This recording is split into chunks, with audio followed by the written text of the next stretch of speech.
How does this man, the smiling magician, the creator of impossible goals, the player who made millions fall in love with the game, wind up in a photo like this? Detained in Paraguay, his famous grin gone, replaced by a look of bewilderment. In March 2020, he was arrested for trying to enter the country on a passport with forged details. After weeks in prison, he was moved to house arrest in a hotel before finally being released. To understand how the chapter even fits into his story, you have to understand the choice at the heart of his entire career.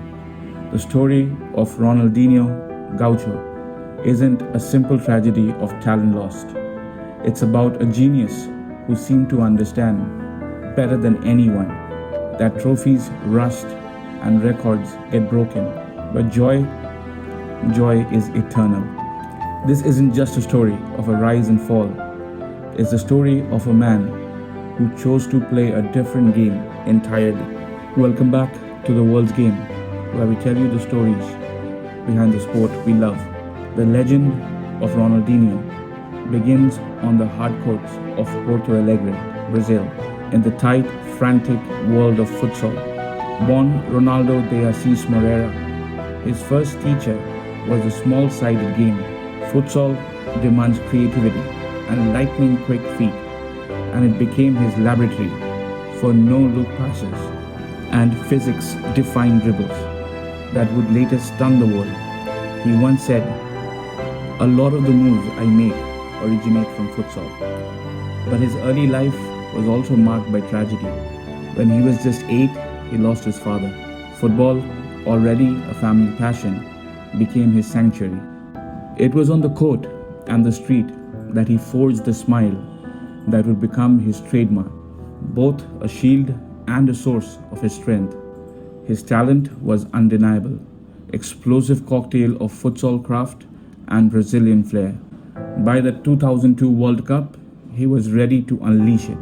As part of a fearsome attacking trio with Ronaldo and Rivaldo, he was instrumental in Brazil's 5th World Cup victory. One moment, a looping 35-yard free kick against England, perfectly captured his essence. To this day, the debate rages. Was it a stroke of genius or a fluke? England's players called it a fluke, a cross that ended up being a goal. Ronaldinho always insisted he meant to shoot. The truth, as he later admitted, was somewhere in the middle. "I wanted to shoot for goal, but maybe not exactly where the ball ended up. I hit my shot too hard, and it ended up looping over." It was a moment of audacious, joyful improvisation. It was pure Ronaldinho. In 2003, Ronaldinho signed for FC Barcelona and didn't just change their fortunes. He made the world smile with them. He brought a carnival spirit to the Camp Nou, and in the 2004-05 season, he was a standout star as the club won its first La Liga in 6 years. Then came the night that cemented his legend.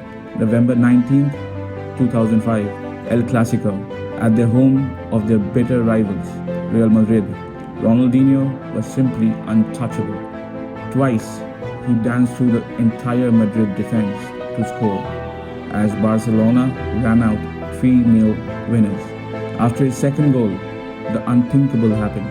The Santiago Bernabéu, 80,000 fans, a stadium famous for its hostility, rose to his feet. Rival supporters stood and applauded a masterpiece. He became the second ever Barcelona player in history after Diego Maradona to receive such an honor from the Madrid faithful. That year, his form was recognized with the Ballon d'Or. The following season, he helped guide Barcelona to a glorious double, winning both the La Liga and the Champions League. At this moment, joy and greatness were perfectly aligned. He was indisputably the best in the world. He was also a generous king.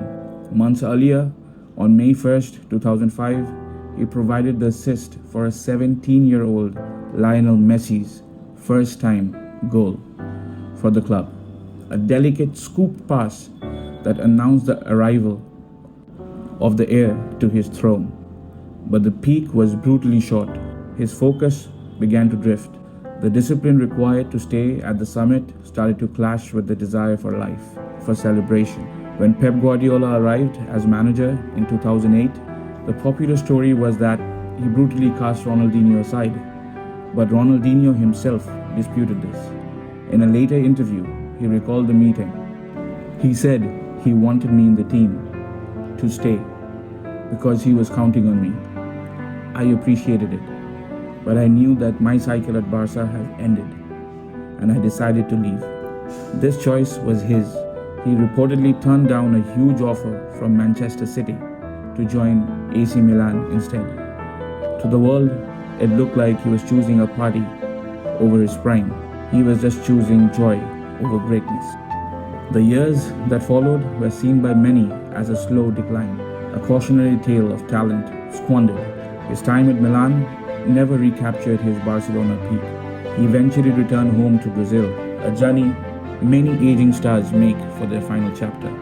It felt like the end. But the story had one last, beautiful twist. In 2013, at 33 years old, Ronaldinho did something extraordinary. Across that season's Copa Libertadores, he scored 4 goals and set up 7 more, dragging a modest club, Atletico Mineiro, all the way to the final.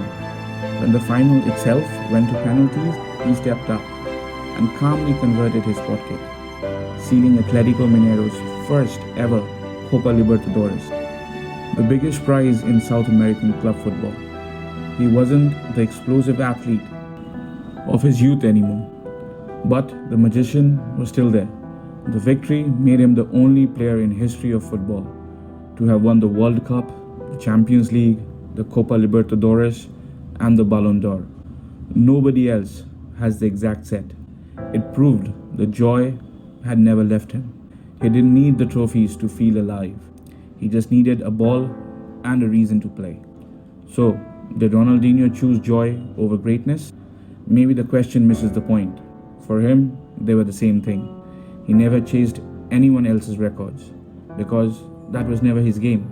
He wanted to play with a smile, and in doing so, he made the whole world smile with him. So tell me, was Ronaldinho's career a story of joy or one of wasted potential? Let me know in the comments. I read every single one. Now, if you enjoyed this, subscribe to The World's Game and hit the bell so you never miss a story. And if you want live scores and lineups for every match this World Cup, download the World's Game app. Link is in the description. See you in the next one.